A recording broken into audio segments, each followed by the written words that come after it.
एक ऐसा भी समय था जब भारत को सोने की चिड़िया कहा जाता था। लेकिन मुस्लिम आक्रमणकारी भारत आए और भारत को लूटा। अंग्रेज भारत आए और भारत को गुलाम बना दिया। लेकिन भारत को लूटना, भारत को गुलाम बनाना इतना आसान नहीं था। कुछ गद्दार भारत में हुए जिन्होंने अपने निजी लाभ के कारण विदेशियों से हाथ मिला लिया और भारत के आंतरिक रहस्य को विदेशियों को बता दिया और भारत को गुलामी के जंजीर में बांध दिया। आज हम उन गद्दारों के ऊपर चर्चा करेंगे जिन्हें भारत कभी माफ नहीं करेगा। जयचंद भारतीय इतिहास का एक ऐसा गद्दार सम्राट था कि आज भी लोग अपने मुहावरे में कहते हैं, क्या तुम जयचंद हो गए हो, अर्थात क्या तुम गद्दार हो गए हो, धोखेबाज हो गए हो। जयचंद कन्नौज का राजा था। जयचंद के पुत्री का नाम संयोगिता था। पृथ्वीराज चौहान दिल्ली के राजा थे।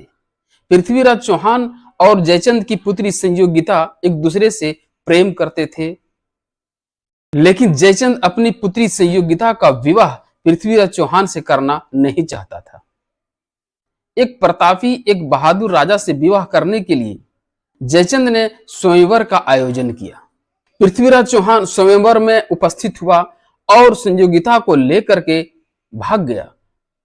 संयोगिता और पृथ्वीराज चौहान एक दूसरे से विवाह कर लिए। ऐसा इसलिए संभव था क्योंकि संयोगिता पृथ्वीराज चौहान से प्रेम करती थी, प्यार करती थी। मोहम्मद गोरी अफगान का शासक था। मोहम्मद गोरी 1191 ईस्वी में तराइन के प्रथम युद्ध में पृथ्वीराज चौहान से हार गया था। पृथ्वीराज चौहान से मोहम्मद गोरी इसलिए हारा था क्योंकि उस समय कन्नौज के शासक जयचंद और पृथ्वीराज चौहान समेत सभी राजपूत एक साथ मिल करके युद्ध किए और मोहम्मद गोरी को पराजित किए। जब पृथ्वीराज चौहान संयोगिता से विवाह किया तो जयचंद इससे काफी नाराज हो गया और जयचंद ने मन में ठान लिया कि अब हमें पृथ्वीराज चौहान को बर्बाद करना है, पृथ्वीराज चौहान को दिल्ली से हटाना है। जयचंद मोहम्मद गोरी से हाथ मिला लिया और तराइन के दूसरे युद्ध 1192 ईस्वी में जयचंद सभी राजपूतों को एकत्रित करके सभी राजपूतों को आदेश दिया कि वे मोहम्मद गोरी का साथ दें, जिसके कारण तराइन के दूसरे युद्ध में मोहम्मद गोरी ने पृथ्वीराज चौहान को हरा दिया।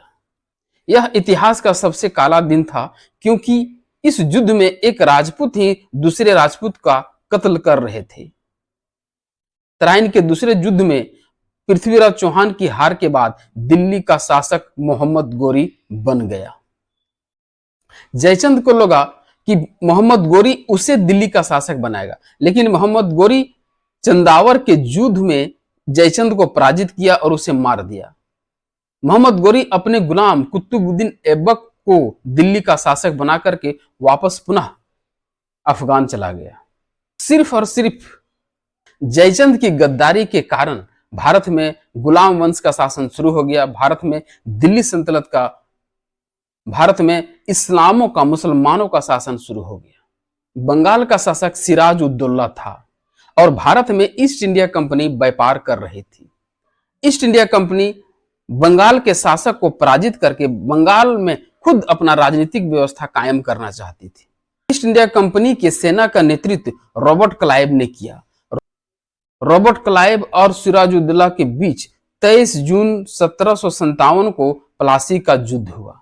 प्लासी के युद्ध में सिराजुद्दौला की हार हुई और बंगाल पर ईस्ट इंडिया कंपनी का शासन स्थापित हो गया। ऐसा इसलिए संभव हुआ क्योंकि सिराजुद्दौला का सेनापति मिर्जाफर रॉबर्ट क्लाइव से जाकर के मिल गया। रॉबर्ट क्लाइव मिर्जाफर को लालच दिया कि बंगाल विजय के बाद बंगाल का शासक मिर्जाफर को बनाया जाएगा।